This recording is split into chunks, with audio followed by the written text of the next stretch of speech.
সর্বশেষ এইচএসসি পরীক্ষার রেজাল্টে পঞ্চগড় জেলায় এইচএসসি পরীক্ষায় পাশের হার ছিল সবচেয়ে কম। আমাদের শিক্ষার মান দিন দিনে খারাপের দিকে যাচ্ছে। আমরা যদি পঞ্চগড়কে এগিয়ে নিতে চাই, আমাদের শিক্ষা যেটা ভিত্তি সেটাকে সবচেয়ে শক্তিশালী জায়গায় নিয়ে যেতে হবে, সেটা মানের জায়গা থেকে।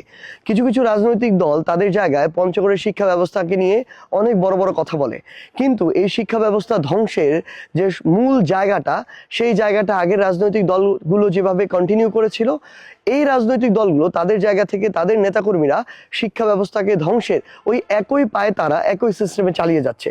আমরা বড় বড় কথা বলছি যে আমরা শিক্ষার যে ব্যবস্থা এটাকে পরিবর্তন করব, বড় বড় স্কুল কলেজ বিশ্ববিদ্যালয় করব, অথচ একটা সন্তান বা একটা শিশুর যখন ভিত্তিটা গড়ে ওঠে ওই প্রাইমারি স্কুলে কিংবা হাই স্কুলে, ওই সময়ে এই আমরা আমাদের পঞ্চগড় জেলার এমপিওভুক্ত যে স্কুলগুলো, যেগুলোর সংখ্যা অনেক বেশি, সরকারি স্কুল মাত্র কয়েকটা, সেখানে ওই যে এমপিওভুক্ত স্কুলগুলো আমাদের, সেখানে ম্যানেজিং কমিটিতে সভাপতি সেক্রেটারি এটা খুব গুরুত্বপূর্ণ জায়গা। এই ম্যানেজিং কমিটিতে সভাপতি সেক্রেটারি এই অভ্যুত্থানের পূর্বে আমরা দেখেছি আওয়ামী লীগ তাদের দলীয় তেলবাজি করা লোকদেরকে দিয়ে শিক্ষা প্রতিষ্ঠানগুলোর মানগুলোকে নষ্ট করেছে। এটা ছিল অন্যতম একটা কারণ। এই অভ্যুত্থানের পর আমরা কি দেখলাম?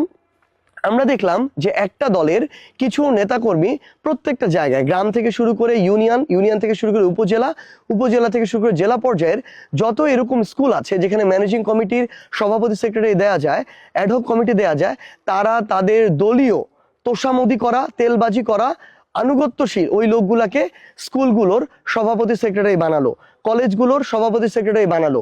এতে ওই কলেজের স্কুলের মান থাকুক আর না থাকুক এটা নিয়ে তাদের কোনো চিন্তা নাই। তাদের ওই লোকটা ওইখানে সভাপতি সেক্রেটারি আছে কিনা এটা তাদের চিন্তা। ওই অযোগ্য লোকটা তখন গিয়ে শিক্ষার মানের কথা চিন্তা করে না, সন্তানের ভবিষ্যতের কথা চিন্তা করে না। তারা চিন্তা করে কিভাবে ওইখান থেকে একটু লুটপাট করা যায়, সেখান থেকে টাকা খাওয়া যায়, সেখানের বাজেট বরাদ্দ নিজের পেটে ঢুকানো যায়। এই চিন্তা করে দিনে দিনে আমার শিক্ষা প্রতিষ্ঠান কেন্দ্রিক অনেক গুরুত্বপূর্ণ মান নিয়ন্ত্রকের জায়গাগুলো নষ্ট হচ্ছে। আমার শিক্ষা প্রতিষ্ঠানগুলোকে দিনে দিনে রাজনীতির করাল গ্রাসে নষ্ট করা হচ্ছে। আমরা আপনাদেরকে কথা দিচ্ছি, আপনি যদি 10 দলীয় জোটের প্রার্থী হিসেবে আমাকে ভোট দিয়ে শাপলাকলীকে পঞ্চগড় 1 আসনে বিজয়ী করেন, পঞ্চগড় 1 আসনের কোনো শিক্ষা প্রতিষ্ঠানে দলীয় লেজুর বৃত্তি করা কাউকে সভাপতি সেক্রেটারি আমরা বানাবো না। আমার দলেরও কাউকে বানাবো না, 10 দলেরও কাউকে বানাবো না, অন্য কোনো দলেরও কাউকে আমরা বানাবো না। ওই শিক্ষা প্রতিষ্ঠান বা ওই এলাকার সংশ্লিষ্ট সবচেয়ে যেই মানুষটা যোগ্য, যেই মানুষটা শিক্ষা সম্পর্কে বুঝে, শিক্ষার মান সম্পর্কে বুঝে, নিজের ওই শিক্ষাগত যোগ্যতাটুকু আছে, সকলের কাছে গ্রহণযোগ্য, ওই ধরনের আমরা একজন অরাজনৈতিক শিক্ষানুরাগী মানুষকে ওই শিক্ষা প্রতিষ্ঠানের ম্যানেজিং কমিটির দায়িত্বটি দিতে চাইব। সবচেয়ে ভালো হবে রাজনৈতিক দলের আমরা কোনো ইন্টারফেয়ারই রাখবো না। প্রশাসনের পক্ষ থেকে, শিক্ষা মন্ত্রণালয়ের পক্ষ থেকে, শিক্ষা প্রতিষ্ঠানের যারা আছেন তাদের পক্ষ থেকে তারা সিদ্ধান্ত নেবেন যে কে হলে সবচেয়ে ভালো হয়। আমরা শুধু এটা দেখব যে সবচেয়ে ভালো মানুষটিকে সেখানে দেওয়া হয়েছে কিনা।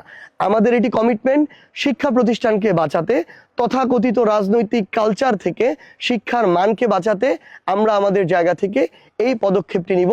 শুধুমাত্র নাম কাওয়াস্তে শিক্ষার গুণগান গাইব না।